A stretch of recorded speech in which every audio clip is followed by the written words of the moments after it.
Wake up, wake up, wake up, and stay woke. Because this is the Ball Hog Sports Talk with your boy, B. Brown, ESQ, a.k.a. the Ball Hog, a.k.a. the Mouth of the South. This is the place where sports, business, and entertainment collide. And we're going to give it to you rough, rugged, and raw. So come get you a spoonful, like some grits with butter and salt. You know how we do it in the South, y'all. Make sure you do not get caught in your feelings. Strap on your seatbelt and enjoy the ride. Come on, let's go.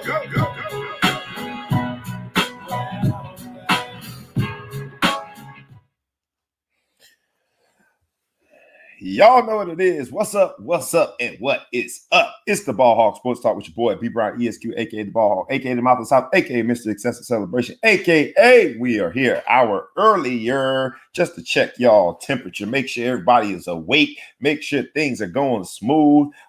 We had some things to do, so we had to start an hour earlier, but we made sure that we had the same rough, rugged, and raw that we always have. We just bring it to you an hour earlier. So y'all, for all of you all who could not normally tune in at 9 o'clock, I hope the 8 o'clock hour works for you. We about to hop on in. This week's episode is one near and dear to my heart. The title of this episode is Next Year. And those words, we use them a lot. We use those words a lot. Next year, we're going to do things next year.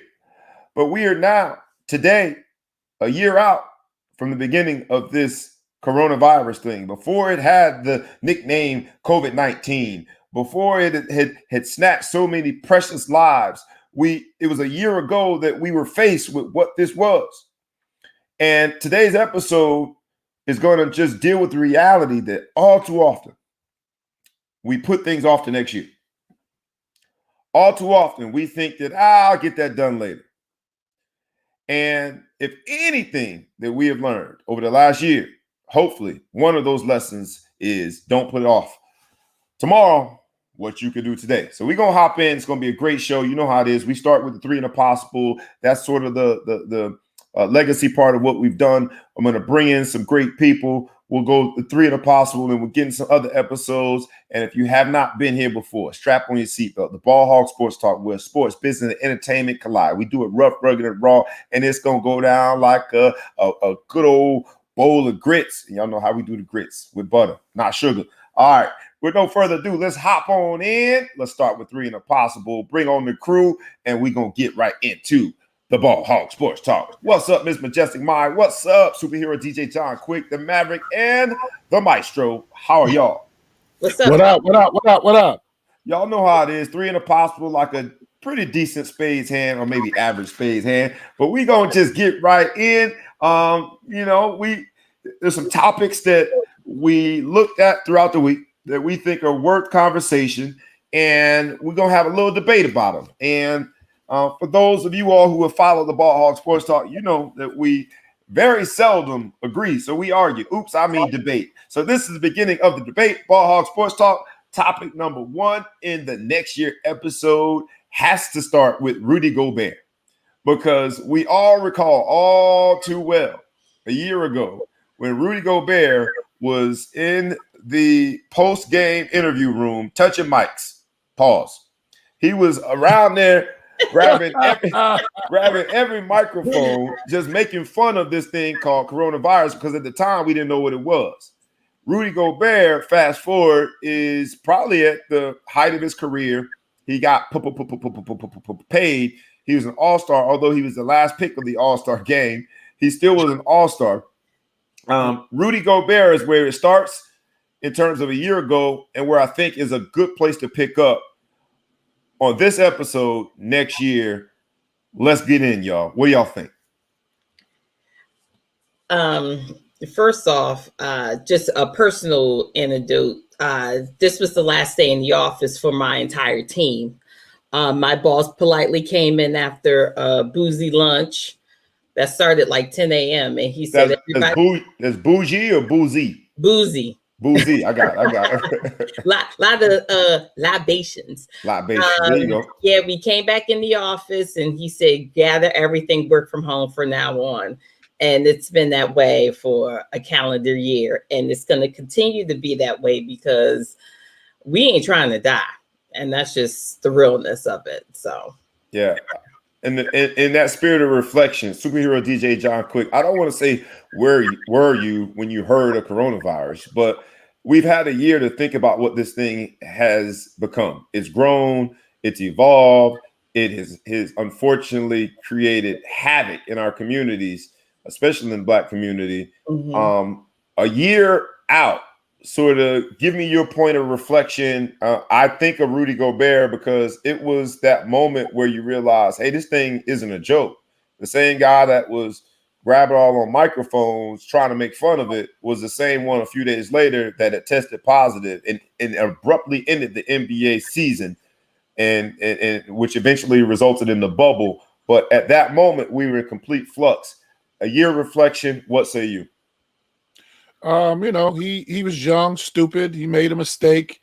And the crazy thing is, he might have enlightened a lot of people by accident, just by his stupidity, because they say, hey, if this millionaire can get it and his teammate ended up getting it as well, nobody's immune. So, a year later, you still have a lot of idiots out there who, don't want to wear a mask and don't want to social distance. But, all in all, finally, we have a real president in the building. So it seems like he's put his head down and just decided like, hey, this is problem number one. We really need to make this go away at some point somehow. So yeah, I think there are better days ahead. I'm looking forward to this herd immunity that Dr. Fauci talks about. But in the meantime, just want everybody to stay safe. I've lost so many people. We all have. And prime example, like my frat brother Hot Dog, he really went through it, and now he's still suffering from some of the issues from coronavirus. So I'm just praying for him, praying for everybody who lost somebody or anyone who's had it and still trying to get right. So yeah, that's where I'm at, Bob. Yeah, that is a mouthful, and we all have dealt with it to different degrees, different levels, but we all have dealt with it. We've either personally had someone that unfortunately had to succumb to the virus. Their body did not hold up well to the virus, or we are at less than 6 degrees separated from someone who has been impacted by this and had a loss. And to your point, the Rudy Gobert moment, him making fun of this new concept called social distancing. That was the beginning of that concept, social distancing. They told the reporters that they had to social distance in order to get their stories. And that's why Rudy Gobert did the whole microphone moment. And we still have people that are sort of making fun of the virus. That's the part that baffles me, because at this point, we are just shy of 550,000 lost lives. And people still don't believe. It's like, we were much quicker to believe in the boogeyman and Candyman and any other. And Elvis is still alive. And Elvis is still alive. And Tupac. Right? And there's people that still don't believe that coronavirus is a thing. So this episode next year, we're going to deal with that year of reflection. And we're going to put it in the context of today's sports, but remembering a year ago. So, Bobby, can I say something really quickly before you transition? My antisocial tendencies have benefited me because I was the queen of social distancing. So I was doing this way before COVID popped up. So, I'm making light of it, but I do deserve a bomb dropped on me or something. This has been the year. This has been the year of the antisocial people, because we've all had to come to grips with that is the new reality.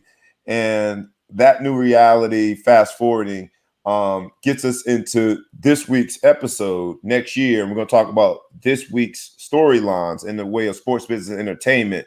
But an entire show, we normally do a moment of silence for specific people. in the back of your mind, if you would, here at the Ball Hawk Sports Talk, we try to respect life and appreciate that it is precious. And so just in the back of your minds, please remember all the people, all the families, all of the tragedy that has beset us over the last year. With that, let's hop on in. MSG, Madison Square Garden, where legends go to die. And I wish I was joking, but it happens to be the case because we remember an infamous scene where one of the New York Legends greats got put in what was some sort of submission hole, right? Y'all remember that? Big Oakley, the security guard, he was escorted out, literally dragging his feet out of MSG. You would think that would be the worst case scenario of New York Knicks and MSG, which stands for Madison Square Garbage, as a Miami Heat fan. But that wasn't the worst case of it. Now, fast forward this week, Patrick Ewing, who I think should be of all-time Knicks, he's definitely top 3 all-time Knicks. That's indisputable, right? Yeah. Patrick Ewing, top 3 New York Knick of all time. And some might argue might be the best Knick of all time. Depends on what your fancy is, but he's in the conversation. Mm-hmm. That Patrick Ewing, 7 foot tall, is getting ID'd in Madison Square Garden. And he's not here for it. He's not feeling it.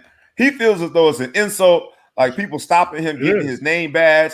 He's like, wait a minute, my number's retired. I'm not giving you my ID. Now, he's there as a college basketball coach. But do you think Patrick Ewing went a little overboard, or was that the quintessential level of disrespect when it comes to an all-time New York Knicks great? No. And I don't like Patrick off the court because I know a lot of the fuck shit he used to do back in the day. However, this man is 7 feet tall. If he's not associated with basketball, then what is he, painting the ceilings? Like, seriously? And then in addition to that, MSG, if anyone knows anything about food, MSG is the worst thing that's in food. It used to be found a lot in Chinese food, and it would literally kill you. So it's only fitting that MSG is the acronym for the garbage place where the New York Knicks play. It's just awful the way they treated Spike Lee last year. How could you not know who Spike Lee is? He's 4'11". He's the most awkward looking person you'll ever find. You know who he is unless you were born in Antarctica somewhere. That organization needs to be bottled up and thrown I don't know where they sent the people who did Superman dirty out into oblivion, but that's where they need to go, and they don't need to come back to the Earth's surface. I agree, Maya. Yeah. Listen, it's not like he's an average size human being. That 2 to 7 feet, his jersey is up in the rafters. Like, honestly, whoever was checking him, they need to be reassigned to concessions. They should not be doing security. How are you going to work at Madison Square Garden and not know who Patrick Ewing is? That's just disrespectful and just ridiculous, bro. So he had a right to be mad. Like, I hope he made the call to Dolan, and I don't even like Dolan, but I hope Dolan I don't want the person to get fired, but reassign their ass because they're not cut out for security if they don't know that simple fact. Like, real talk. 7 feet tall, and you had a Freudian slip. You were talking about his looks. I think you meant his height, but you slipped and said looks. I'm gonna go out there anyway and say the man has I'm gonna say you can't talk about nobody kids. I'm gonna just say he has a distinctive look. He's got a very distinctive look. Yeah, come on, man. No. See, that's the problem with everybody being PC. That man is not attractive. He's funny looking. I say ugly. You said it. I'm tired of people. Oh, you shouldn't say that. It's offensive. Nah, call a spade a spade. He's not cute. He wouldn't get any ass if he wasn't Patrick Ewing. So stop with the niceties, okay? Maybe you're onto something. Maybe they need to put the groupies at the security gate because they know who all the ballers are. Bobby, you can't put them there because they snag the right one. They'll just leave in the middle of their shift, and then everybody just coming up in there. True. So they call that a pension plan. About Patrick Ewing's story? No, go ahead. It's too long. I'll have to tell you off camera. I'll tell you off camera. It's a long story. I'm afraid. All right, it's nothing bad. Nothing bad. It's nothing bad. But Patrick Ewing, Yeah, at, myself, Kevin. at 7 feet tall, and a very distinctive look, you should know who Patrick Ewing is. To play the other side, because I know as a Notre Dame football player, sometimes we're egomaniacs as athletes, but it doesn't sound like this is where Patrick was coming from. For example, like as football players at Notre Dame, we would sometimes get upset that the people in the dining halls are checking our cards because we felt like they should know who we are. And so there was a little bit of egomania, and they were just doing their jobs. Now, they hired at Notre Dame, they would hire the 80-year-olds because ain't nobody doing their job and carrying out their role like an 80-year-old. Boy, they pat you down, make sure you ain't got no croissants in your bag. An 80-year-old gonna do their job. You hear me, shawty? But it don't sound like that's what was going on here. Y'all stop messing with Pat, man. And Patrick Ewing, Charles Oakley, y'all better start respecting your greats, New York Knicks. Because y'all ain't got that many of them. Let's go there, too. You ain't got that many. NBA All-Star game. Just stick with NBA. Stick with these NBA high-profile players. The NBA All-Star game went down in Atlanta. And somehow, some way, Adam Silver, in all his wisdom, thought that, and Keisha Lance Bottoms, did I say her name right? The mayor. Yeah. If I messed it up, my apologies. But these two Goliaths in their respective rights. As a politician, Keisha does her thing. As the commissioner, Adam Silver has done his thing. These two great minds somehow, some way thought that having an NBA All-Star game in Atlanta and just telling people to stay away would be sufficient to stop the party. Well, it didn't. The NBA had to send over 200 cease and desist letters because not only did they have a party, people would call it an NBA All-Star party. They had Adam Silver face on the flyer, y'all. And so the NBA had to send over 200 letters, cease and desist letters, and it just shows how laughable it is to think that you can have an event like the NBA All-Star game that's synonymous with partying in coronavirus times, and people are going to stay away. If anything, and I said this last week, people were clamoring to be down there because they want some semblance of normal. They want to have some taste of what life used to be pre-coronavirus. The whole concept of next year, we've had a year to wallow in what has been isolation for those of us who are not anti-socialists or anti-social folks. We've had a year to wallow and yearn for a life that is normal. I think they made a mistake by having the NBA All-Star game, the parties, and all the flyers with Adam Silver's face on it, like, prove that I'm right. What do y'all think? First off, Atlanta ain't been wearing masks since ever. Okay, because every week at the compound, some so Def Jam ex-artist is throwing a birthday party, baby shower, whatever fuck shit they do down in Atlanta. I know because I used to live there. Sometimes you do both, a birthday party and a baby shower together. Oh my God, it's just the ratchet is on. It's off the scales. Okay, it's just off the charts. Right.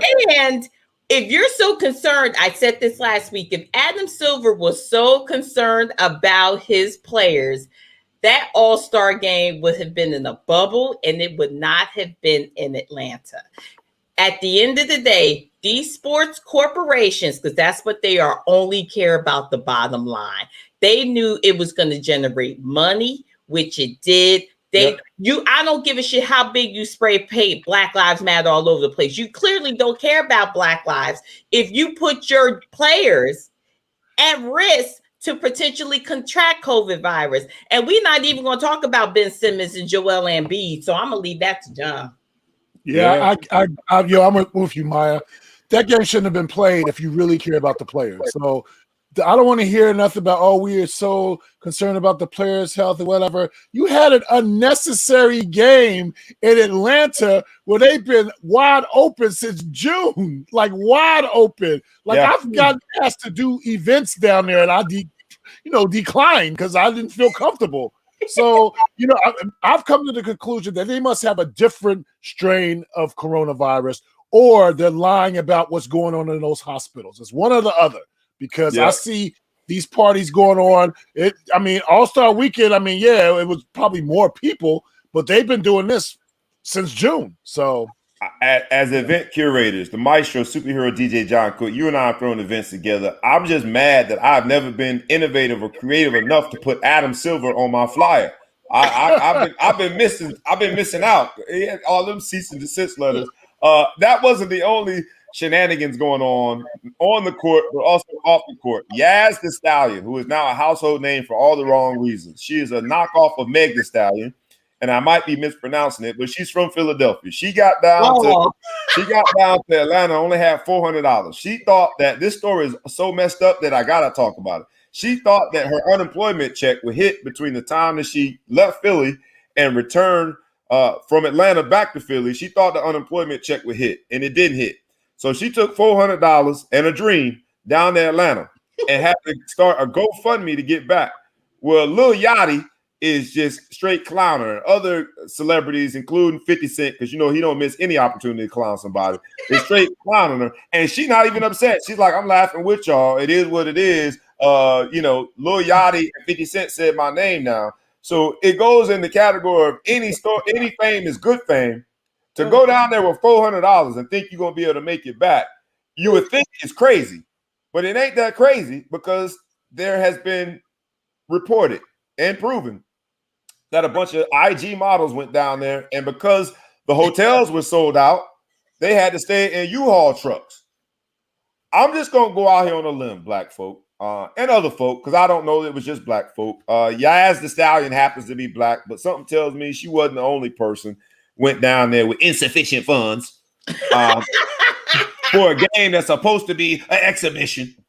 If you got to stay in a U-Haul truck, because that just sounds ridiculous. You even saying that U-Haul truck, we got our priorities all messed up, y'all. Girl, where you stay in the Four Seasons now, girl? U-Haul 1995. Straight up. Big old 1995 just draped and painted on the truck. There were people that were so bold with their ratchetness that in the back of the truck, they're doing live videos of them making it. Bobby? What they say? I think they call it twerking. I think that's the word. I don't know anything about it, but they call it twerking. I don't agree with any of the ratchetness. You know how I feel about my black people. I'm always pumping my fist, but when we do some clownery, I just, child. However, you have an MBA, and our producer Ellis does as well. That would be the perfect business plan to buy truck or vans, trick them shits out, and rent them during big events. Tell me, and if y'all do it, I'm coming for my guap. That's how you do it. You buy vans, trick them bitches out. Like, yo, you ain't got to stay at the Westin. The Westin charging $4.99 a night. That's $5. You can rent this out for $50. You got a little bed nook. We got a little hot plate. Matt, what? You might be onto something. I want my money. Run me my money. Hey, because people gonna come to the events. That is absolutely proven. Yep. I think that when comparing NBA and NFL, the NFL canceled their Pro Bowl and went to more of an e-game Madden tournament style weeks before the Super Bowl. And I don't say that the NFL has done more or better when it comes to social justice much, but when it comes to this, at least they had the wherewithal to think black folk, not only do black folk make up our list of employees, but when it comes to these parties at the Super Bowl, when it comes to these parties at All Star games, it's filled with black folk. So I'm glad that the NFL did it. I wish the NBA would have had a little more sense. The fact that Joel Embiid and Ben Simmons could not play because of contact tracing, yet you're dangling a carrot and attracting all these people to Atlanta, just says that the NBA was a little disingenuous on this one. But y'all stay out them U-Haul trucks. If you got to go in a U-Haul truck, it ain't worth it. And in the 4-star, 5-star hotels, Gilly, the kid, Gilly, who was Mr. Social Media, he showed a video of in a 5-star hotel. He said something like $1,300 a night. They were shooting dice. It was a dice game. And I just put my head on my head like, oh my gosh, no. Do people not in a 5-star hotel. Price gouging and things of that nature. If you're going to trick, okay, if you really trying to land you that Chris Bosh or whatever, shout out to Adrian Bosch, but we're going to leave. If you're going to do that, you need to plan accordingly. Yeah. You know that these events, they're going to, a room that's like $400 a night is going to be $1,400 a night. You book it well in advance. So you like, boo, I'm there. You'll get a refund because these are, what do they call, extenuating circumstances? Like no one predicted, COVID or whatnot. Right. Bill Gates did, but whatever. Right. So you need to plan. If you're trying to snag that multimillionaire, you got to be smart. You can't think that the looks are going to be it. You got to be strategic, hoes. I mean, girl, whatever. I'll tell you what. If you do snag somebody and he's like, all right, let's go back to your room, and you are approaching a U-Haul truck, you can't even get a team mascot, a ball boy. You couldn't get. There's nobody that's going to be cool with going up in a U-Haul truck. And if they are, you need to reassess the time that you're spending with that human being. The NBA players, I will give them credit in terms of staying active. They did do a good job of making sure social justice was incorporated into the programming of the NBA All-Star Game. But it looks like dress rehearsal is sort of window dressing, if you will, when at the core you've got people risking their lives. But I did like the More Than a Vote campaign that was rolled out during the NBA All-Star Game. And who's the captain? Again, LeBron James. He narrated an ad, Protect Our Power, which, because the NBA All-Star Game was on the anniversary of Bloody Sunday, which was 1965, the march from Selma to Montgomery. And, the fact that it was in Atlanta, right, a district where Congressman John Lewis served for so long, at least there was that attached to it. The NBA players, I think, have shown out. They're players, not the commissioner and not the decision to have the All-Star Game, but their players are still doing what I think is a real Herculean work when it comes to social justice. And LeBron James is at the center of that. So shout out to LeBron. Bob, before we leave the city of Atlanta, shout out to Atlanta. Some of my favorite people are there. But you didn't think they would slap Adam Silver's face on the flyer when MLK, he everywhere. He on every flyer for Magic City, for everything. So do you really think that they would class it up just a smidgen? I think not. I was hoping that they would, but you're right. Touche. The story that has hurt my stomach all week is this Meyers Leonard, because of the fact that he is a Miami Heat player, unfortunately. But also he's the one guy who did not take a knee during the anthem when the NBA was playing in a bubble. There's a famous or infamous picture of the entire Miami Heat taking a knee and him standing up. And this same guy is now on the hot seat because he hurled out a racial slur when it came to Jewish people. And I don't know if he knows this or not, but Adam Silver is Jewish. So Adam Silver being the one to weigh in on this slur seems to be perfect response to Meyers Leonard and his anti-Semitic slur. He didn't realize it was a hot mic. He was playing some game, Call of Duty or one of these games. I don't know what you guys thought about it. He's come out and apologized. Julian Edelman, who has been at the center of a lot of these anti-Semitic slurs. Deshaun Jackson last year, Julian Edelman reached out to him and said, hey, you should go to the motherland, his motherland, Israel, with me. And in this case, Julian Edelman wrote a heartfelt letter to Meyers Leonard.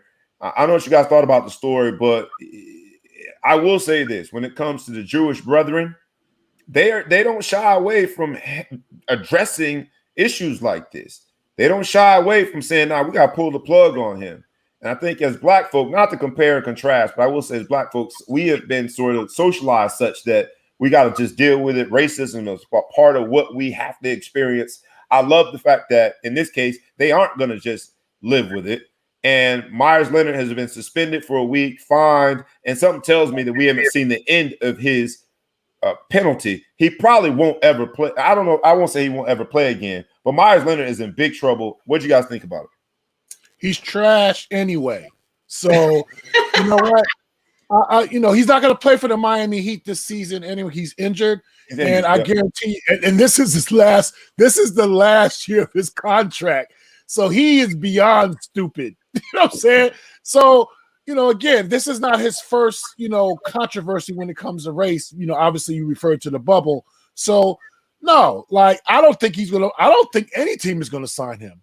I'll be honest with you. Like he's not that great of a player to whereas you're willing to take the heat for him. So you saw what I did there. The heat. So yeah, he's trash, and he seems like he's just not. There's like something not. He's missing a light bulb or something. I don't know. The team has in this day and time, there's no excuse for this. So the team has a $10.1 million option for next season. So very likely that's not getting picked up. Yeah, in his 9-year career, he's averaged. In his 9-year career, he's averaged 5.6 points and 3.9 rebounds per game. Trash! And he is very close to 7 feet tall. So you would hope to do more. But he has sealed his own fate. On to the other story of this week, because this has been a big story. Meghan Markle, but Serena Williams spoke out for a girl. Quickly, just lightning round. What do you think about it? I thought the Meghan Markle interview, which was done on the Oprah Network, and yes, Oprah interviewed her. Oprah interviewed her. Sorry. Oprah interviewed her on CBS, but it was sort of a lightning rod interview, not sort of, absolutely lightning rod interview. And Serena Williams speaking up for a girl. Serena Williams happens to also be in the midst of a biracial relationship. Also happens to have a daughter that is biracial. So I thought Serena Williams had the utmost credibility on the topic. But I love the fact that she spoke out for a girl, because we saw Piers Morgan questioning the veracity of the interview. Piers Morgan got ghosted, so he was just hating. So we can dismiss what he said, but there's a lot of we need to talk about. Yeah, Piers Morgan, right? He got straight ghosted, so he was hating. But and then put her in a taxi or in an Uber or in some she got in and went to meet with Harry. She wasn't clowning this big fat blob of whatever. Shout out to Serena. Serena and Meghan have been friends for years. Yep. But Meghan was on Suits even before that. I believe everything she said, but this just goes to show you the one drop rule. As fair as Meghan is, because she is past, if she's walking down the street, you think she's white till you get close up to her. It doesn't matter. One drop of black blood in you, no matter where you go, you are black and you will be treated as such. Your offspring will be treated as such. And how stupid can you be? Okay, to ask if you're concerned what color your child's going to be. That kid is going to be 75% white. What the hell? He coming out looking like Bobby? I mean, can you tell me something? Did you never take a genetic? I wouldn't mind. Oh. That would be the best. I like them kind of scandals. Hey, I like them kind of scandals. I did it for my kids. I sacrificed for my kids. I'm trying to make sure my kids good. That's it. Come on. It was absolutely dominated in that arena. It was absolutely mind-boggling to hear what members of that family suggested to her were their concerns. But I think it's been even more mind-boggling to see so many people questioning whether or not she's telling the truth. It's like, that's not something that people want to talk about. Like her being borderline suicidal, hearing people address her that way is nothing to play with. So I love that Serena spoke up for her girl. As you stated accurately, Maya, they have been friends. But I love that Serena spoke up for a girl. We got 2 lightning round topics. I know if you want to weigh in on Meghan Markle or Piers Morgan real quick, superhero DJ John quick, before we do 2 lightning round topics and get on out of here. What do you think? Well, Meghan got reminded that she was really black. Hey. And Piers Morgan, he is the epitome of a bitch ass. You know what I'm saying? Yeah. You got ghosted, so now you mad at her for the rest of your life. And and then you got mad with homeboy, the weatherman called you on it, and you just stormed off. And you thought it was all good in the hood until they came back and said, you know what? I think it's best that you resign. So yeah. He got what he deserved. I never liked that punk anyway. So he just proved to me, what I always thought about him. He is a punk ass. That's it. And they ran him out of American media. I have all kind of issues with there being a Good Morning Britain, but that's a different topic for a different show. Exactly. Like, man, where's the originality? Good Morning Britain. But Piers Morgan, you got exactly what you deserve, and hopefully the American and British press ghost you now, because you've had 15 seconds of fame, and yours should have been a long time ago. I think this might seal his fate. The first Black female NFL referee, Maya Cloker, I think is her name. Yeah, a different Maya, but since her name is Maya, we're celebrating that we're gonna have the first Black NFL referee. And I know the NFL is trying to right a lot of its wrongs, and there's no way to do that overnight. It takes continuous behavior of doing things that support diversity, that support things like this. But I do like to see this sister being the first Black female NFL referee. Maya Shaka is how you say her name. I can't read my own writing. So shout out to Miss Maya. And how dare we not give our Miss Majestic Maya, the Maverick, a chance to give a shout out to Miss Maya Shaka. Do your thing, sister. Just don't be calling no pass interferences that cost the games, especially against the Cleveland Browns. I'll talk about you. I love you, but don't mess with my Cleveland Browns. I'll talk about you now. Look, shout out to Maya. The Mayas are amazing. Angelou Harrison, even though she doesn't spell it correctly, but whatever. I think this league is still certified trash. However, I'm going to give props to a Black woman named Maya making moves. I ain't mad at you, sis, but your league's still trash. Yeah. Superhero DJ John, quick. I know that you haven't watched the NFL in as many years as they have colluded against Colin Kaepernick, but this has to be a story worth celebrating. What say you? Nah, big up to Maya. Like that's major. Like, and big up to Colette Smith too, coaching in the NFL too. Another sister, who I actually know Colette. She's real good people. So big up to the sisters doing things in International Women's Month. Real talk. Yeah. Shout out to them. Absolutely. In March, we're beyond March and we're doing. And so shout out to those ladies. Love it. And the end of this segment has to, where we ended at. The weekly LaMelo Ball Watch. Oh, my LaMelo in 20 points, 5 rebounds, 5 assists in his first 15 games as a starter, as a rookie. There's only one other rookie to ever do that. And that is, that might not be the right statement. I don't know if there's one ever to ever do that, but it's been the first time done since the answer, Allen Iverson, who had a pretty good career himself. LaMelo doing his thing. It turns out, so because Klay Thompson got hurt, I don't know if you guys saw this week, but Jalen Rose said that Golden State told LaMelo that they were going to draft him because Klay Thompson got hurt hours before the draft. And once they realized the severity of his injury, they were on the phone with him, and Jalen Rose said he was on the phone too, and Golden State said that they were going to draft him. Obviously, they didn't. He went to number 3. Michael Jordan drafted him with Charlotte. But that would have been awesome to see Steph Curry and LaMelo in the same backcourt. What could have been. LaMelo, keep doing your thing. I think hands down Rookie of the Year. And, soon everybody's going to be giving you props, my brother. You heard it here first on the Ball Hog Sports Talk. He was able to overcome in lieu of the craziness that his father seems to display on a daily basis. In lieu and despite of being a household name since really 13 years old, in lieu of needing to play overseas, the brother is all they made him out to be. That's messed up. You mess with that man. We got to get his daddy a new dentist. That's it. Get all that plaque off there. Come on, man. Or they need to get me a spokesman for some new toothpaste or something.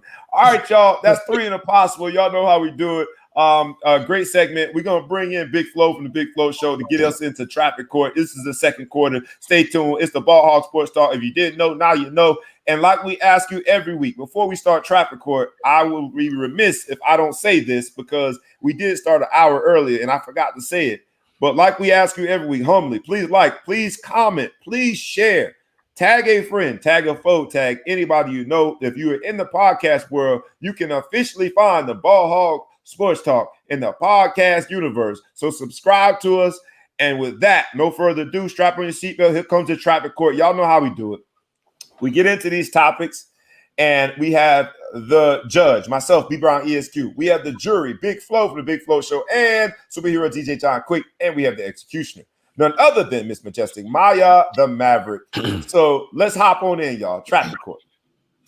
First topic, Patrick Mahomes. His newborn daughter already signed a scholarship or has a scholarship offer and has committed to play soccer for Texas Tech University. Are we going too far? Big Flo from the Big Flo Show, I'm going to start with you. Is it reasonable or excessive that this baby, straight up baby, just born, already got D1 offers? I'm going to say it's absolutely reasonable. You can never get in too early. You got to start quick. They were in there first. Texas Tech is doing a smart thing right now. Patrick Mahomes, one of the biggest faces in the NFL. They can't remind the country enough that he went to Texas Tech and had their name associated with it so that the Ball Hog Sports Show can talk about it at 7 o'clock in the morning on a Friday. We would definitely not be mentioning Texas Tech if it wasn't for that. So I think it's a great idea. Obviously, it's complete publicity stunt. No one will be there when that comes up.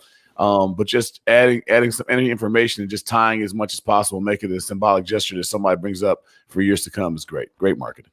All right. Superhero DJ John Quick, what say you? Reasonable or excessive? Already getting scholarships and she can't walk yet. Excessive. It's just a publicity stunt. That's all. You know, I'm not impressed. It's like Flo said, it's just to get their name in the news. So yes, excessive. You know, get out of here with that. Yeah. Has she called yet? She had big feet. She came out with big feet. You know, take a look at I know she can kick a soccer ball. Miss Majestic Maya, what do you think? That girl ain't even opened her eyes yet. Beyond excessive. They did the same thing to Dan Marino's son. He has 3 sons. None of them play football. Not talking about it though. One played ball. Yeah. Well, all right. So in the case of Patrick Mahomes' daughter, is she the baby goat? Is it reasonable or excessive to have such early success without even doing anything, without crawling? I'm gonna say I wanted to say it's excessive, but I gotta go with Flo and this is reasonable. I'm gonna tell you why. Though. I'm saying it's reasonable because all of these schools are now offering 6th graders and 7th graders. And they getting to the punch, being the first to the punch is now this new thing, including Alabama. Nick Saban is offering 7th graders now. And so if you're going to be at Texas Tech, a marginal program that will never be mentioned, well, I won't say never, but in the foreseeable future, in the next few years, they're not going to be on the same page, in the same plane as a Alabama or as a Clemson or Notre Dame from a football program. So I think they should start doing it not only beyond soccer, not only just soccer, but beyond doing the football too. I'm gonna say it's reasonable. It doesn't make it right, but it makes it real. Everybody else is doing it, so I'm saying it's reasonable. Exploitation at its finest, yes, but reasonable exploitation because everybody's doing it. Next topic: Duke doesn't want to dance. The team opts out of the tournament for reasons related to staff member contracting COVID. They break a streak of 24 straight March Madness appearances. What do you think? Is it reasonable or excessive to think that Coach K and the Duke football program, basketball program, the program that we've all learned to hate, and starting with Christian Laettner, is it reasonable or excessive to say Duke is finally done? I'll start with you, Miss Majestic Maya. Oh, thanks. I think they used COVID as an excuse because Duke was certified trash this year. They weren't going to do anything. They were going to be straight up NIT, not important team, not important tournament. So this was their scapegoat way. Like, okay, well, someone tested positive for COVID. Hell, they didn't want to be embarrassed. And that's all it comes down to. So you know what, Mike Krzyzewski or whatever, Coach K, whatever, I never liked you. I never liked your squad. And I'm so glad what goes up must come down. Now is your downfall. So I revel in it. Miss Majestic Maya, you get a golden star for pronouncing that man's last name right. It's got way too many syllables and silent letters. A whole bunch of consonants. Mike Krzyzewski. Yeah. You did that. That is going into the judge's mental block right there. You did that. You pronounced it right. So when you're a DJ John Quick, what do you think? Is Duke finally done? Reasonable or excessive to say it's over? Excessive. Duke is like a basketball machine. Like, come on now. And I'm not saying this because my co-host on my other podcast is married to the associate head coach. I'm not a homer like that. I'm telling you straight up, like Duke is a matter of fact, I believe their next recruiting class again is top 5. So, it is what it is. It's just, at some point, like Maya said, what goes up must come down at some point. So you got to have a garbage year. I mean, granted, maybe once every 25 years, but they were overdue, to be honest. Big Flo from the Big Flo Show. Bring us home. Is it reasonable or excessive to say Duke is done? I think it's excessive as hell to say Duke is done, but I don't want to miss my chance to hate on Duke. This is such a soft move that they did. They started off in the beginning of the season where they started canceling games early because they started off like 0-4 or something like that, and then they decided to pull off all their non-conference games because somehow that was a COVID risk. Maybe in the ACC they don't have COVID. That was terrible. So then they come back here and they're going here and we got a staff member, not even a player, a staff member that was sick. He's got COVID. Maybe we need to go and get the real story from John to see if he can find out who that staff member was. Don't let me find out it was the janitor that was sick. But that's completely soft. But to say that they're done is absolutely crazy. In the case of Duke and Coach, how you say his name again, Ms. Majestic Mind? Coach K or Mike Tristesse. Coach K. That's Coach it K. For me. And we so lazy in America, we just call the man Coach K. He got 18,000 letters. He got 18,000 letters. We call him Coach K.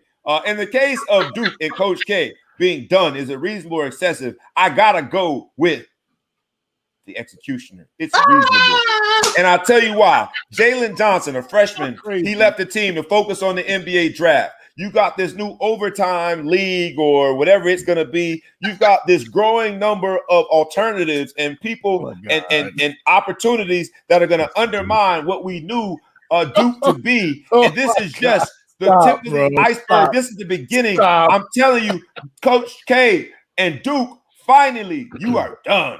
Canceling. It's go to Vegas and put your money against them if you think they know. I ain't gonna bet. Exactly. I'll bet. You don't think they're going to the tournament next year? Go to Vegas and bet against them. I will bet my extra money. I'm not gonna bet my light bill money. Extra money. I bet my extra, and that ain't much. All right. Next topic. MJ, Michael Jordan. Shall I say Miss Majestic Maya's favorite guy? MJ has a Jumpman logo. There's a Jumpman logo on ice cubes in the country club. Is that doing too much? Or is MJ right on time when it comes to branding? I'll start with you, Big Flo from the Big Flo Show. Is it reasonable or excessive to have a Jumpman logo on ice cubes? 100% absolutely reasonable. That's just how. Did you see it? I don't even know how they did it, man. They got the little white thing in there. I'm trying to think how the heck they even did that. That's hot. Look you here, like man. that. You got your own country club, right? You want the finest things out there. And, it kind of puts it in the face, too, of like the country club society, you know what I mean? Kind of the snobby or whatever. Man, I want you to remember whose club you at.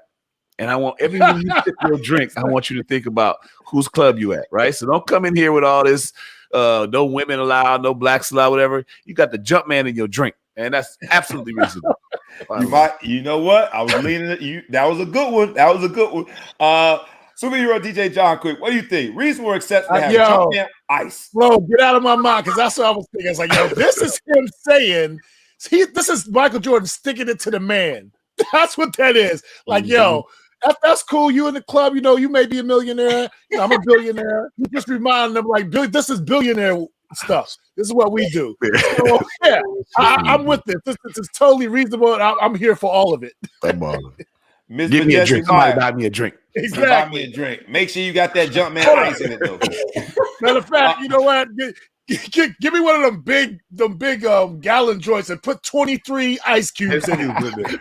You get 23 ice cubes, please. Stirred, shaken, not stirred. Yo, that reminds me of that Kobe commercial where he asked for 81 something with him and Jay. That's for the Jalen versus everybody. That's for Miss Majestic Maya, bring us home. I know that the Jumpman is not normally your favorite, but he's got they say he got his own money. He got his own money. He got his own ice. He got his own ice. What do you think? You're talking to someone. I don't know if the viewers can see. I have a picture of myself right behind me. So I'm all about personal branding. I have M's everywhere, from Majestic, Magical, amazing. So I actually have Ice Cube molds in the letter of M in my freezer. Oh, And my wine stopper. All you need now is the country club. That's all you need is the country club. You right there with it. My coasters, everything is branded with the letter M. So I don't like him as a human, but I love slapping your shit. I talk about pissing, marking territory. Call me a rock while I'm pissing on all your shit. Because I want you to know Maya was here and Maya's staying here.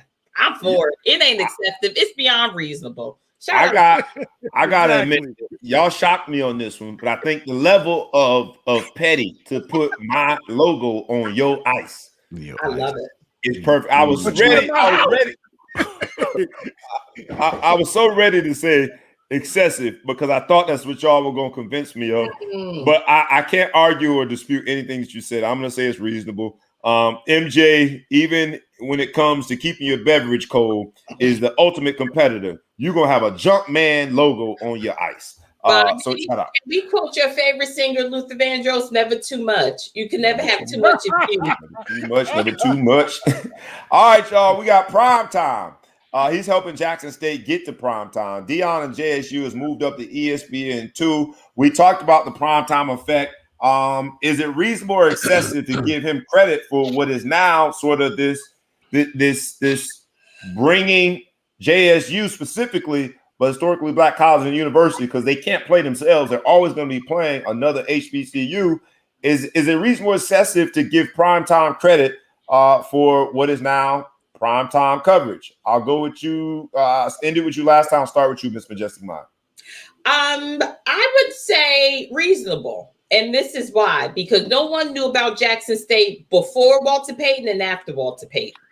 And Walter Payton, God rest his soul, has been there for 22 years. No one knows anything about him other than the Chicago Bears. I do not like Deion Sanders. He's so just, he irks my soul. However, he's bringing a school, a historically black college and university, to the forefront in the everywhere. Even with COVID, it's still generating billions of dollars. He is contributing to black wealth, not black richness, black wealth.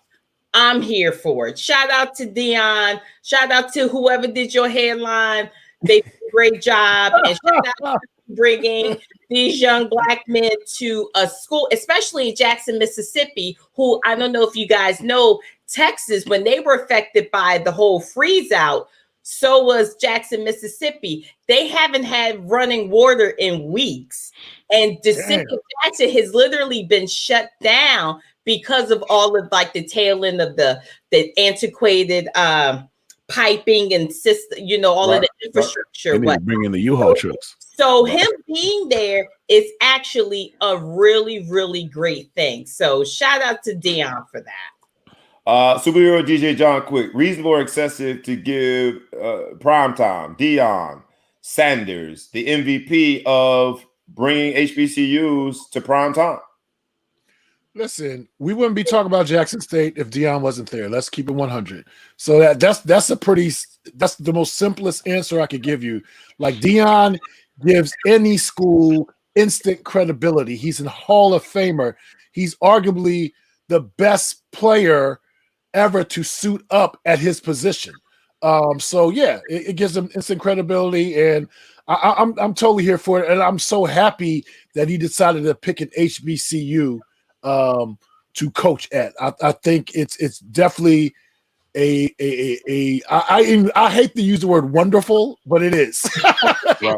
It really is. Okay. Big dude shouldn't use words like wonderful, right? Because it sounds weird.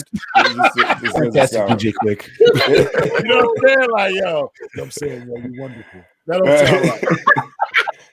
Hey man, I tell you what, you down in Atlanta, if you pushing up on somebody in a U-Haul truck, anything goes. You can say wonderful and still get the digits. Be careful how you pronounce wonderful when you open it up, though, big boy. You come in there, you might get game done changed. Big Flo from the Big Flo Show. Bring us on reasonable or excessive. I say prime time. I say prime time is reasonable. He's got some missteps in there. I think he went out there a little bit too much sometimes to air some petty, dirty laundry that he didn't need to put on TV when he's trying to change things around. But I just saw another clip on social media where he's talking about how his what he wants for the stadium and how he wants to move the track somewhere else and how he's trying to get sponsorship. And he's just staying in there. I think he's actually taking great advantage of the fact that their season got postponed. I mean, thank God this didn't happen in the fall because I don't know that he would get the same credit. But, now we're in the spring, nothing else to talk about. It's good to get this attention. But, I mean, proof is in the pudding. He went from ESPN3 to ESPN Deportes and the Ocho, and now he's on ESPN2. I think we're moving on up, right? All right, we got one more topic in our traffic court. When it comes to the case of Jackson State and primetime getting all the credit or a lot of credit, the MVP, if you will, for bringing HBCUs to primetime, all of you think it's reasonable. And just in the spirit of never agreeing with all y'all, I'm going to say it's excessive. And I'll tell you why.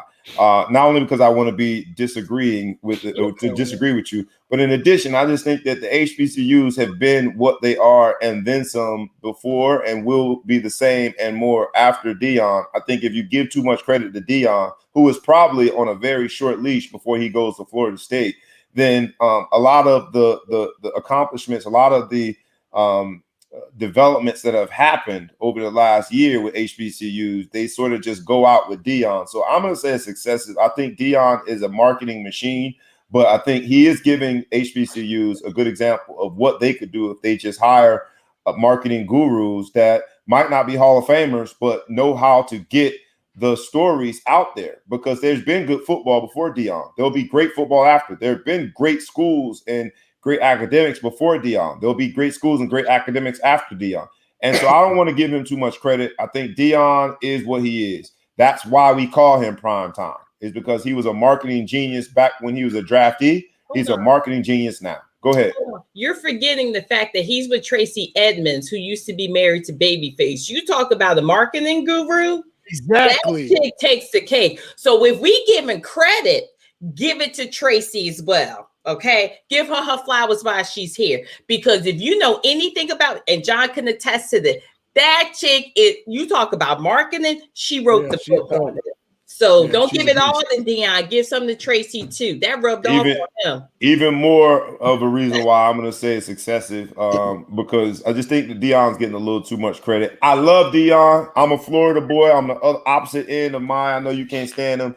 It goes back to the rope chains and the Jerry curl. I love Deion, but at the same time, I love what the HBCUs have done well before Deion and what they are about in respect to our community. So I'm going to say it's excessive. Now, last topic, and the very last topic, it's a good one to go out on, is simply Stephen A. Smith says that LeBron, and whether or not he took the vaccine and being pro-vaccine, all of a sudden he tells him, ain't time to get private now. I want to know what's up with you and the vaccine. Where did I end? I ended with you, Big Flo. So I'll start with you. Is LeBron's silence on the vaccine deafening? Does Stephen A. have a point? He does not. I think, first of all, it's a private decision. And I got to say hats off to LeBron in this. I'm going to just assume that he's a little bit skeptical of the vaccine. And I think he's doing the responsible thing by not sharing that with people because, maybe I'm wrong. But if he doesn't want to take the vaccine and his family's afraid of it and he tells everybody that he's afraid of it, then now you're going to have an anti-vaxxer and making people not do it. Yeah. If he's making a personal choice that he wants to, which with HIPAA laws and everything, that's his choice to come out and say he doesn't want to do it. I think he's doing the right thing by saying it's a private decision and everyone can handle it. If he went the other way, it would be terrible. So I think Stephen A. Smith needs to worry about somebody else. Reasonable or excessive superhero DJ John Quick that Stephen A. is saying LeBron can't be silent now. Is that reasonable? It's reasonable. It's totally reasonable. Totally reasonable. Like, my thing is this, it's a medical decision. There's laws behind that. Like, he didn't have to share that with the entire country. And I agree with Flo. I think if he is skeptical, I think that he's doing the most, to me, the most honorable move by not sharing that skepticism. So I'm with Flo on this one, man. Like, he needs to, he's okay. I'm okay with him being silent on it. Like, if that's his choice, it's a medical choice. So that's his choice. Reasonable or excessive that LeBron is being silent on the vaccine? I'll end with you, Miss Majestic Maya. Bring us home. It's beyond reasonable. LeBron, first of all, Stephen A needs to be worried about that headline first and foremost. Secondly, LeBron has given us so much that he didn't have to do. He could have followed the trail of your homeboy Jumpman and just like, I'm absolved of all this. Republicans buy sneakers too. But LeBron has literally given us so much. Can he keep something close to the vest? Really? So you mean to tell me since LeBron isn't saying anything that all of these black people aren't going to get vaccinated? That's the correlation Stephen A. Smith is making. Stephen A., huh? I was saying you're right. It's the opposite. By him being silent on it, he's allowing black people to go out and it's okay, but it's your turn. But the thing is just Stephen A., you need to be focused on why you don't kneel. Okay, that's the shit you need to be focused on rather than some man making a private decision. That is his absolute right. Just like it's your right to grace my TVs with those bad hairlines. He has every. We're gonna leave hairlines alone because some people ain't got no hairline. See, I wasn't even talking about you. A hit dog will holler. He needs to let that man live. Period. Let LeBron live. And you know what? To be honest, I from what I have seen of LeBron and his track record, I think he's definitely going to get it to protect himself and his wife and whomever else in his family. But that's not our choice to make. He's given us enough. What more do you want from him? If you need a sports figure to tell you to get a vaccine, then you got bigger issues in your world. That's facts. When it comes to the case of LeBron versus Stephen A. and whether or not LeBron should come out and speak, we're going to have to table this one. I agree with you guys that it's reasonable that he doesn't need to disclose it. But I also understand where Stephen A. is coming from is that when you are in the seat, when you have the platform, when you've owned it for all the reasons that you've discussed, Maya, and people have embraced you to lead, then I don't think you can just conveniently take your ball and go home when it's a tough topic.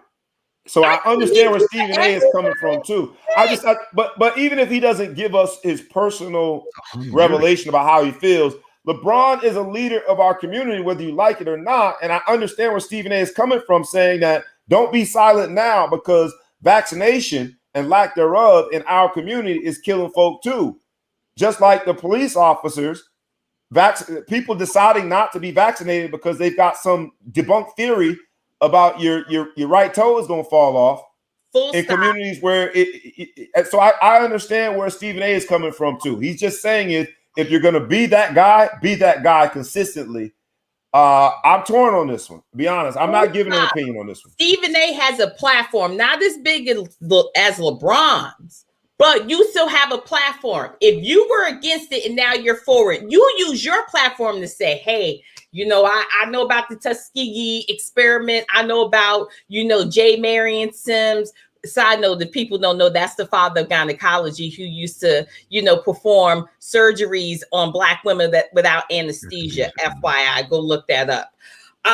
So I understand the Black distrust in regards to the medical community. Even though we've made strides, you still have Black women dying in childbirth, healthy Black women dying giving birth in 2021. Anyway, getting back, Stephen A. needs to use his platform to say, hey, you know what? I didn't agree with it. Now seeing the numbers and how it's going to get us to some sort of normalcy or back to where we used to be to save lives. I did it. Hopefully you'll make the informed decision to make, to do whatever you need to do. But putting it all on LeBron, man, get your semi-bald head ass out of here. Semi is a way to describe his baldness. We'll leave it there. It's a tough topic because vaccination and with the history, especially in the Black community, one that you've outlined, Maya, and that all of us know all too well, is a really tough topic. I get where they're both coming from. So I'm going to table this one. I'm going to punt on this one, and we'll bring it back another time. We'll see how this particular story evolves. All right, y'all. That has been the Traffic Court where we had the judge, myself, the jury, Big Flo from the Big Flo Show, and superhero DJ John Quick, and the execution of Miss Majestic Maya. All right, now let's get right into center court. Halftime today is brought to you by Excessive Celebration. Much more than a party, we are an event on top of your, we're an experience on top of your event. All right. Y'all know what we do. We take the episode topic and we make it into something more. And for today's topic, the episode title is called Next Year. Next year. These famous last words are the procrastinator's perfect excuse to put something off until later. I was guilty of it several times in track and field. During my sophomore year in high school, I said I would seal the deal and win the 400-meter state championship next year, after coming ever so close as an underclassman. Well, that next year, Davian Clark, who would go on to be a two-time Olympian and a bronze medal winner for Jamaica, well, he moved to the United States for his senior year of high school, and he attended a high school in my same district. Tough break for me. And so again, I said, next year. Well, then that next version of next year brought a new twist. The state of Florida changed up the class rankings, and Jimmy Hackley, who had dominated the 400 meters since his freshman year on the 6A level, well, he would now compete against me in the 5A level. And I didn't win again. I love these examples of how next year perpetually escaped me. I love that they are from track and field because they embody the proverbial race that we all are running in life. Close to 550,000 Americans have died from coronavirus over the past year. And I'm willing to bet almost all of those precious lives had plans for next year. A next year that never came to pass. The truth of the matter is that the cliche saying that tomorrow is not promised, well, that's the God's honest, painful truth. Tomorrow is not promised. Next week, next month, next season, next quarter, next time, next year, next whatever is not promised. So stop putting things off. You want to win that championship? Put everything into it now. You want to start that new business? Get her done now. You want to write that book, develop that movie, start that podcast? Do it now. Studies have shown that 95% of people admit to procrastinating. And I'm willing to bet that 95% of people didn't expect a once-in-a-lifetime pandemic to ensue 1 year ago today. There have been a few silver linings to this virus. Things like spending much more time with our loved ones and developing technologies for us to work remotely and taking regular walks and eating dinner together as families. But the brightest, most shiny silver lining that comes from this is that we all see that tomorrow ain't promised. So on behalf of the nearly 550,000 Americans that lost their lives in this pandemic, some of whom were related to you, some of whom were your friends, some of whom were related to me, and some of whom were my friends. We owe it to them to do it now. Accordingly, and in their honor, let's put all our efforts into winning the race, chasing that dream, and simply be ready to celebrate all that we have accomplished come this time next year. And that's a word.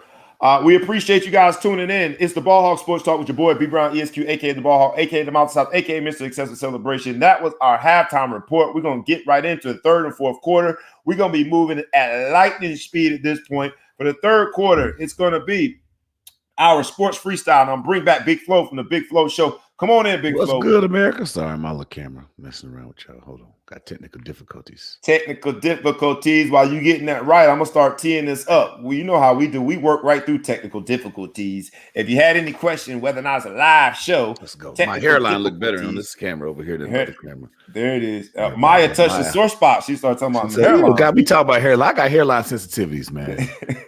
you know. Hey, with Stephen A, he hasn't come to the realization yet. So at least you fight. Sometimes you got to give up the fight. So I tapped out like Duke did. Said, "Look, we got COVID. We just gonna throw it away. We gonna be out. All right. First topic in the sports freestyle. Blake goes to Brooklyn, man. Blake Griffin has agreed to deal with Brooklyn Nets for the remainder of the season, and I think that makes them the odds favorite to win it all. Blake Griffin, a rebounder, used to be a high flyer, dunking all over people, and a scorer. I wouldn't say that he's ever going to be that again. But, look, in 20 games for Detroit this past season, he averaged 12.3 a game, 5.2 rebounds, 3.9 assists. He's still a formidable player in the sense that he can be a role player. Reunited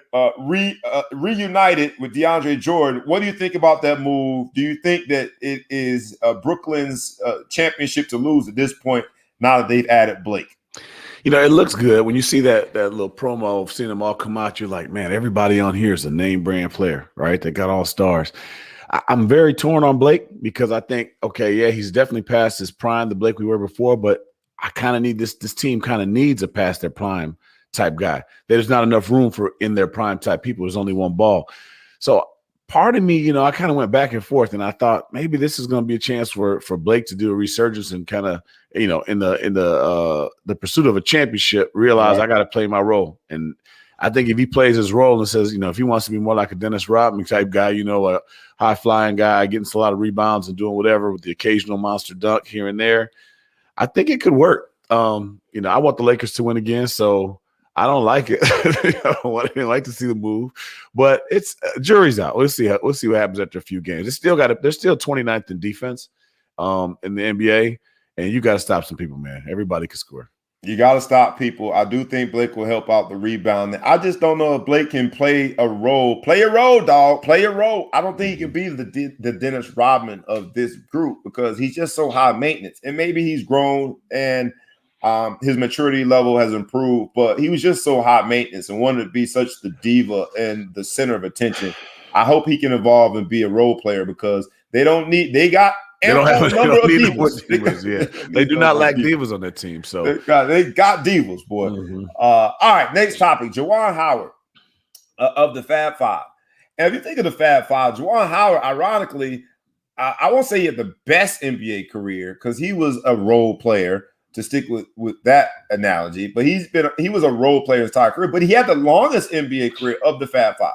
Mm-hmm. And now Juwan Howard has taken the University of Michigan, his alma mater, to greater heights. To the number 2 team. They'll probably in the country. They'll probably be they will absolutely be a number 1 seed. He got Big Ten Coach of the Year. They won the regular season Big Ten title. What's up with Juwan Howard, man? Quietly, while Chris Webber and Jalen Rose and their bickering has taken center stage, quietly, Juwan Howard might be the most fabulous of the Fab Five. Well, he's only one from Chicago, so we got to give a shout out to Chicago. He came out of Chicago vacation in high school, same year as I did. I'm the same year as the Fab Five, so as much as we are inherently against Michigan as Notre Dame men, I always like the Fab Five, so I've had a soft spot for the basketball team. Again, watching that thing go. We're all the same year. So I like the fact he went to the NBA. He handled his business. I've run into him in public before at AAU tournaments. He always carried himself very humbly and graciously around people. He went over and took over his alma mater program, which, not a lot of people get a chance to do. And he delivered. You know what I mean? I think he's further and he's moving the needle. So I'm proud of him. I'm happy that he's doing it because a lot of times people we talk about not getting the opportunities and doing it. And, there's no story here. There's no squandering of the story. I think he's arrived. He's the man for the job. He's doing the right thing and he's doing a great job. So I'm happy he got it. I'm happy to see for him. Maybe one day you and I will go back and coach Notre Dame. Yeah. I did not know that Juwan Howard was the only Fab Five member from Chicago. Only people from Chicago know that. But I love the fact that you sprinkled that in there. You sprinkled that on in there. He's the only one from Chicago.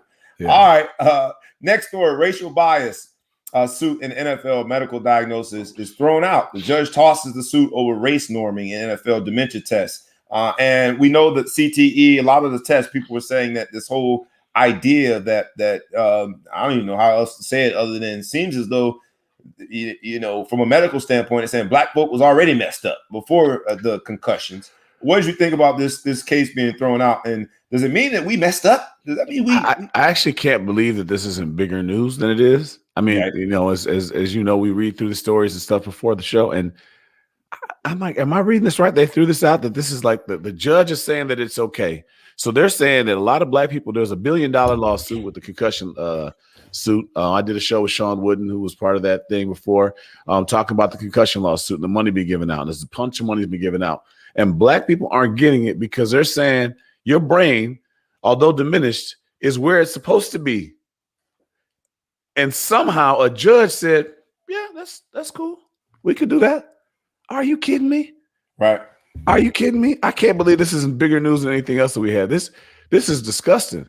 We are already diminished. So just go already diminished, man. We damaged goods. And sometimes you gotta laugh to stop from crying. When I read the story, I just had to laugh at it. Again, for the purpose, maybe it just stopped from crying. Because when you read it, it does seem as though the judge, from a judicial system standpoint, it's like we are officially damaged goods already. And so I was shocked that the suit was thrown out. And, hey, man. Unfounded. Throw it out. We're not even going to let you loose. Just throw it out. This is preposterous. Of course you guys are diminished. You guys that's born with CTE. Yeah, man. Good luck to those brothers that keep getting their assessments. And, make sure that you keep on pushing the needle and get the assistance that you need. Next story, Les Miles is fired from Kansas due to the issues he had at LSU. How you get fired on your day off from your next job based on what you did at your last job. They used to say the cliche, less is more. So Les is more in trouble than he even was in LSU. He was uneventful, boring guy, so I thought, but he was anything but uneventful and boring. So it seems as though he created sort of this sexual predatory culture at LSU, and he participated in it. He was sending texts to female student workers on a burner phone. Les Miles had a burner phone. That's a news story in itself. But he was driving him alone to his condo, kissing on him at least one occasion. Now, Miles denies the accusation because that's what you're supposed to do. Wasn't me. Wasn't me. But what do you think about this story? Les Miles at Kansas, people go, that's where you go for your coaching career to die and be under the radar, and yet Les Miles is still in the midst of controversy. So when I was reading this thing, it's like a 135-page report. So it seems like they did a thorough job of an investigation, ranging back from when he was at LSU, which was a while back. We're going a couple of years ago. Somebody had to come forward. It must have been, something that they went after him. I thought it was more the players, and someone had to correct me and see he was involved.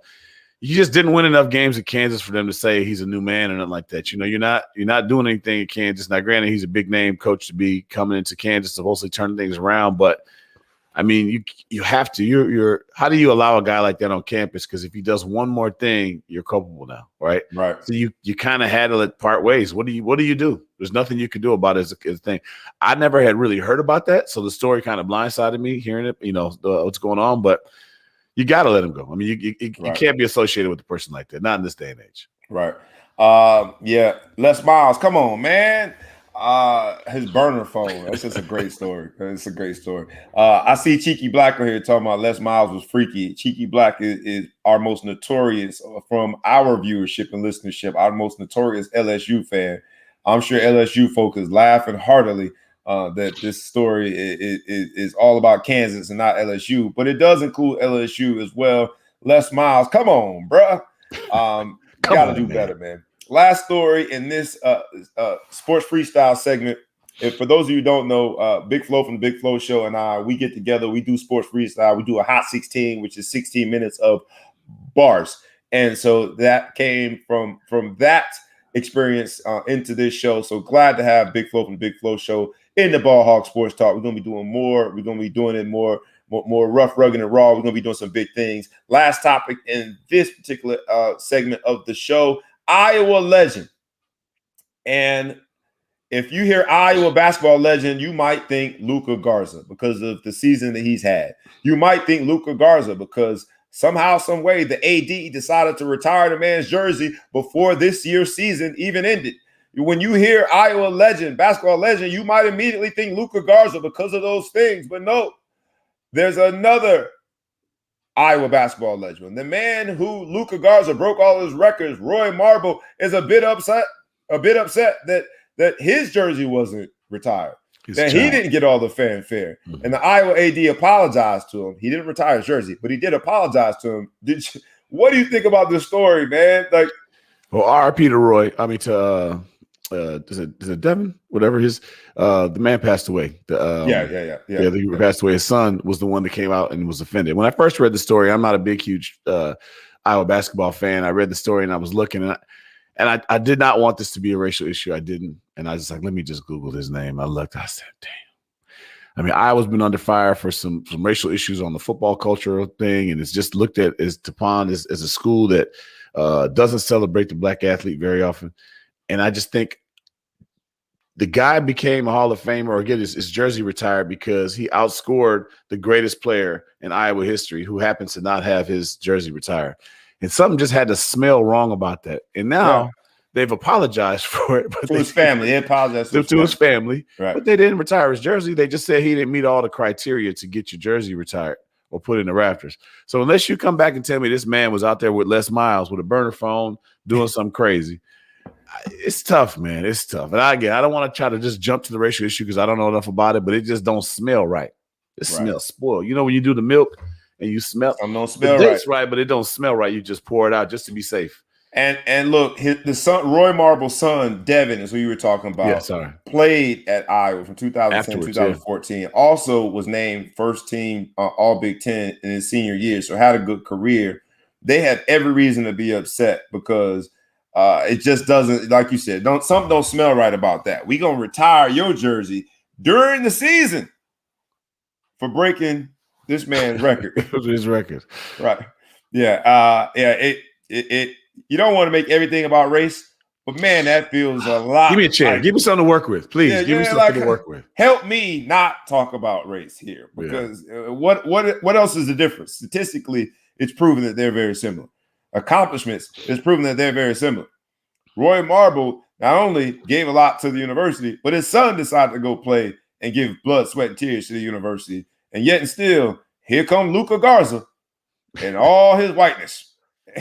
And he gets his jersey retired. Just seems a little bit off. All right. So that is the sports freestyle segment. We're going to come home in the fourth quarter with strictly business. You know how it is, because the Ball Hog Sports Talk is sports, business, and entertainment. When sports and business intersect, we got to talk about it here on the Ball Hog Sports Talk. And this week, absolutely, in the fourth quarter, we got some strictly business topics because sports and business overlapped it this week. Overlapped it. That's my Florida pronunciation. It overlapped it this week. That one. We're going to give you that one. You got a degree from Yale, Notre Dame, a couple of U Street. I told my son that. It's like, I've earned the right. I've earned the right to mess up grammar. Don't mess with me. I earned that right. They switched that. So sports and business overlapped it this week because America's team, who I only think, I ain't going to go there because it's not what it's about. Because I hate the fact that they call themselves America's team. But America's team, they signed their quarterback. And they signed him for a lot of money. Do you have the details handy, sir, of that contract? What are the details of the contract with America team signed their quarterback finally? This man with only one good ankle, after holding out and betting on himself, and many would say lose, right? I'm not a Cowboys fan either. I can't stand it. They say, Scott, get up out of here with that. Get up out of here with this. Let's go Cowboys. Y'all not America's team. You're trash. You haven't made. Okay, let me stop. Anyway, this man gambled on himself, and many would say lost. He bust his ankle. He going off, and I'm thinking, man, this man came back and got a 4-year, $160 million contract. $66 million signing bonus just for the autograph. So, we talked about sports cards, memorabilia cards going for millions of dollars. Right. Just sign your name right here. Just put it right here by the X, but don't go too far. You know what I'm saying? Use this pen, whichever color you want, black or blue ink. $66 million, right? So, paltry $9 million salary for 2021, guaranteed. Guaranteed for 2020, $20 million salary, right? Now, 2022, he's got $20 million salary. So that's 95 fully guaranteed. 23, he's got a $31 million salary with the injury protection. The only way that they cannot pay him the $31 million is if they cut him next year. So that means this dude got he got $126 million guaranteed. The rest of the stuff is academic. We don't go. It's richer than everybody else's contract over the first 3 years. It's out there in the history. So the man gambled on himself, seems to have lost, but somehow won. I got to give him some Jordan cap. If I had a cocktail with Jordan Ice in it, I was sipping for him. Hey, man. Just because I can't knock the hustle. And the fact that it happened off of an injury. And I said this during the year because we saw very clearly that Andy Dalton was not the answer. We saw very clearly that the NFC East was so bad that the Dallas Cowboys were a stone's throw away from making it to the playoff. And we saw very clearly through his injury that he would have made the difference. But him being paid all that money, getting paid at the same time with the NFL salary cap is reduced by 8%. And that's going to impact the talent that you can bring around Dak. And so, that means his salary counts for more than 20% of total available salary per year. They are putting all their chips on the table when it comes to Dak Prescott. For everything Jerry Jones did wrong in the past, he did that and then some. Shout out to Dak and his family and his agent. Breaking news, it looks as though my man, Cam Newton, who the young player thought was going to get cut, looks like Cam Newton is going to sign with the Pats again. 1 year, $14 million. So shout out to him. And in this episode, and I want it to be just about Dak, just about the percentage of salary cap that he makes up, the financials of the NFL, and we're going to take it home in the strictly business section. No better way to end the fourth quarter than to think about how Dak Prescott went from his ankle having an East Coast, West Coast beef. His ankle went from the West Coast to the East Coast. I mean, the thing was all over the place. I can make fun of it now because he's rich. When you're rich, my brother, we're going to make fun of your ankle. That foot looked bad. The thing was just, mangled. He went from that scene to he has never played another down of football since that moment. Getting that amount of guaranteed contract, no tag clause, no trade clause. He is the definition of leverage right now. How does that happen? Shout out to his surgeon, man. What surgeon must have did something real sexy for them to feel like he's going to heal 100% and be just as good. I mean, his leg looked like Alex Smith, which took 12 years and a bunch of surgeries to get back to normal. So I don't know. Shout out. I got to give a shout out to that. In the strictly business section, Dak Prescott and your agent and your family, y'all was strictly about the business. Dak Prescott has had several tragedies in his life. And in this episode next year, you look over the last year and then plus for the tragedies he's had in his life, I'm happy for him. No, I'm not happy for the Dallas Cowboys because I just despise them. No, I don't wish him a lot of success because, again, I despise the Dallas Cowboys. But I'm happy for his bank account. And I think we're cousins. I got to research it. So if you get a call from me, Dak Prescott, don't act like you don't know me, bro. We cousins. We distant cousins. So just help a brother out. You know what I'm saying? A little something. Yeah, a little something. All right, y'all. It's one of those situations where we're gonna bring it home on that topic because there's nothing better to talk about business and the business of sport than the quarterback position. And then the quarterback position for America's team, we have seen, I think, sort of an unbelievable landmark contract, and we thought that was the case with Patrick Mahomes. It looks like Kansas City got Patrick Mahomes for the cheap if you compare their contracts. I'm sure Kansas City will revisit it, but I like Dak's contract a lot better than Patrick Mahomes. Especially with one leg. One leg. On one leg. One leg up. He got paid with one leg up, literally sitting at the crib with one leg up. All right. Big Flo from the Big Flo Show. Right. Thank you for all the contributions. We'll see you next week on the Ball Hog Sports Talk. No doubt. All right, y'all. We're going to take it home on this note. This episode is called Next Year because it's reflecting upon the year of coronavirus, the year of tragedies, the year of loss. If you've learned nothing else, and we said in this in the court, don't put off till tomorrow what you can do today. we've got to take advantage of the things, everyone. I know we all think we have next year, but close to 550,000 Americans thought they had next year as well. And out of nowhere, a worldwide pandemic happens. And so from that, and to honor their legacy, honor their lives, I hope that we all take advantage of now and stop putting off things to next year.